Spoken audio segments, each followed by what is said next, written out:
But the story here is about fundamentals. And to me, if you think about no fundamentals, there are no fundamentals. I'm sorry? There are no fundamentals. Okay, so spoken as a chartist, there are no fundamentals, but ultimately... They have no profits, so what are the fundamentals? It's just a dream. Okay, well then... So there are no fundamentals. There's no valuation, there's no price to book, what is it? It's a guy with a tent who makes cars in a tent. It sounds like he's talking my book right now, so I agree with that. Hey, Ivan from the EV Stock Channel here, and it's interesting to see how not too long ago the bears would talk about Tesla having no fundamentals, and now we're getting ready to break down another quarter of record revenue, record profits, record margins, and a whole lot more from Tesla's Q4 earnings. And if you want to relive the crazy times of 2019, check out the Rise of Tesla documentary series for the major battles between the bulls and the short sellers. Link will be down below. But before we begin, thank you to all the Patreons that make these episodes possible, and as always, none of this content is financial advice.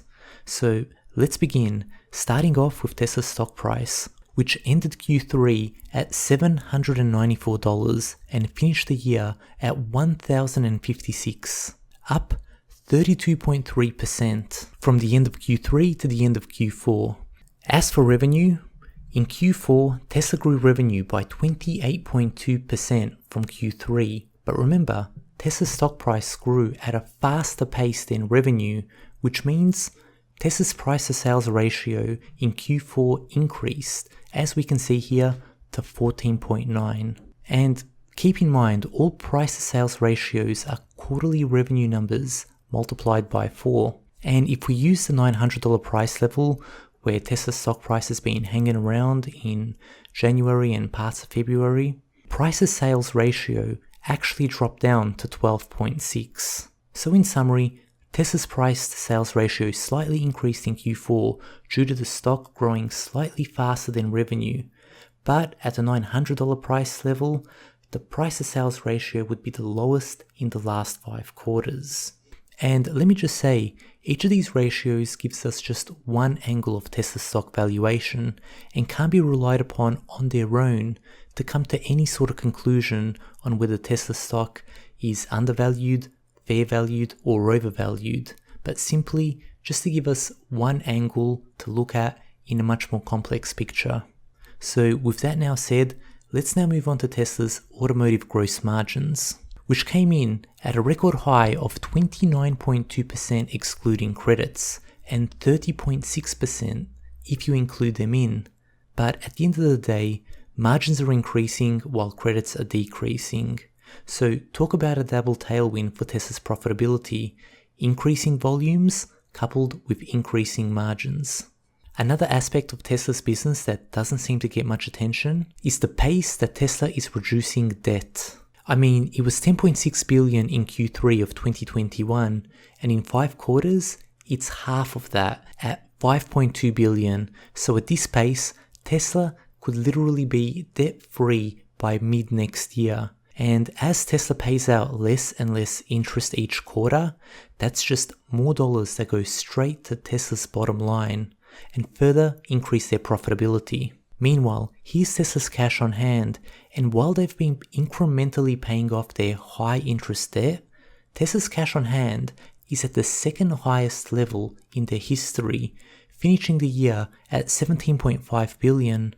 And what will Tesla do with their ever-growing cash pile? I personally don't know, but it's definitely a good problem to have.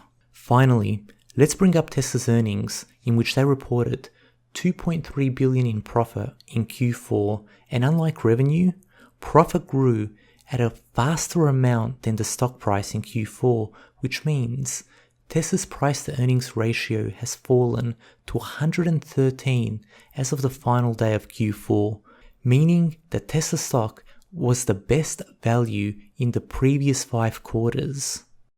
And now let's have a look at Tesla's forward PE ratio for Q1 of 2022 based on Tesla's stock being at either $900 or $800. As for net income, my estimates for Q1 of 2022 is $3 billion, of which I annualized. So using those price levels and those estimates, at $900, Tesla's forward PE would drop to 75, and at the $800 mark, Tesla's forward PE would drop all the way down to 66.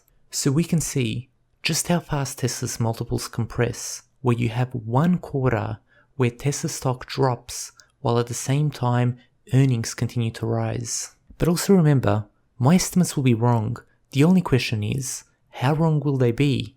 But at the same time, there are so many things that I'm looking forward to in Q1 of 22 when it comes to earnings, like potential increased automotive gross margins, less interest being paid out, and a reduction of how much Tesla has to pay out regarding Elon Musk's stock-based compensation, multiple price hikes for Tesla's vehicles, and more higher-priced Model S and X vehicles being sold, just to name a few.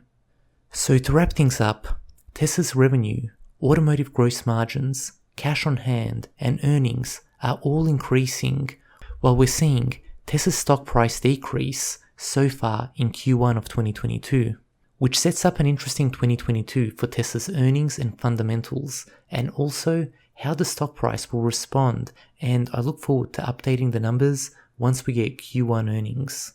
But till then, stay tuned as more episodes of The Rise of Tesla are going to be released soon. So till then, have a great day.